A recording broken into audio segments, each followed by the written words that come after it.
Ladies and gentlemen, Ali Mehdaoui here, and tonight is a headline that is not going to be fueled with satire. It isn't politics as usual, and it definitely sure will not be funny. It's heartbreaking. On September 10th, 2025, Charlie Kirk, conservative activist, husband, father, and founder of Turning Point USA, was shot and killed while speaking to students at Utah Valley University. He was only 31 years old. Let that sink in. A man was gunned down in the middle of doing what this country has always claimed to stand for, sharing his views and challenging others to debate theirs at 12:10 p.m. Eastern during his American Comeback Tour.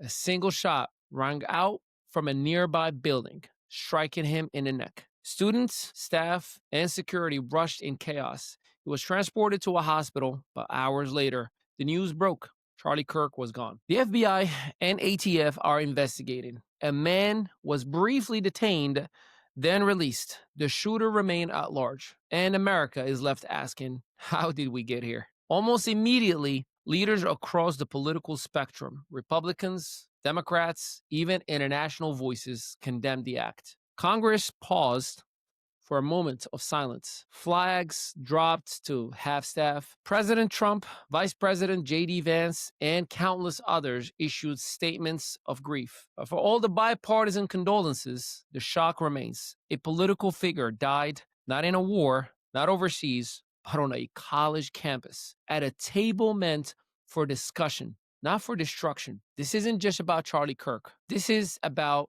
what America is becoming. Political violence has been on the rise. Public figures from local schools, board members to national leaders are facing threats and attacks simply for speaking. Free speech, once the crown jewel of an American democracy, now feels like a dangerous gamble. How many more voices will be silenced before we admit that something has snapped in our culture? To Charlie's wife, his child, his family, and the thousands of students who listen to him, this is more than political loss. This is human loss. A father who won't come home. A young man who won't see his future unfold. And to those who disagree with his politics, disagreement is healthy. It's American. But disagreement should never be met with bullets. So where do we go from here? Remember that freedom of speech is not left or right, red or blue. It's the oxygen of democracy. When violence becomes the referee, everyone loses. Charlie Kirk's death must not be another headline. It has to be a line in the sand. Political violence is not debate. Murder is not activism. Silence in the face of this is complicity. Now let me get off script for a second. I'm pissed. This is terrorism. This is frustrating. This is hard to even think about. And the reason I say this, my wife and I were talking on the phone, and she says, please be careful. I'm a nobody compared to Charlie Kirk. I do have a media and production company. We do produce a lot of shows. We do produce a lot of content for many companies, different political views, sport teams. We do it all. And I have this show that I'm extremely passionate about. We have the ME show. We have What's New with Me. And we talk a lot about social issues, political issues. And we do our very best. We literally work intentionally on being unbiased. We ask ourselves, okay, is this aligned with our core values? And it has to be. I don't care if that offends you because it's who I am. And then are we leaning just based on sound bites? Are we saying unbiased to just bring everybody together, to include everybody in a conversation? And the crazier part is the amount of hate, the amount of negativity, the amount of what you would call trolls, but the ugliness that I would get personally sometimes in comments, whether it's on TikTok, whether it's on Twitter specifically or X. It boggles my mind. For just sharing an opinion and for your own ignorance, you're willing to stoop low to negativity, to harmful, violent language, or even the ultimate extreme, physical violence, taking someone's life, for sharing his opinion, for saying, I believe in God, for saying, I believe that a family should be a priority, for saying just what he thinks, whether you agree with him or not. Now, did I agree with him with everything? I guarantee you I didn't. 80% of what he said, it made sense for the most part. But every now and then I felt some type of way.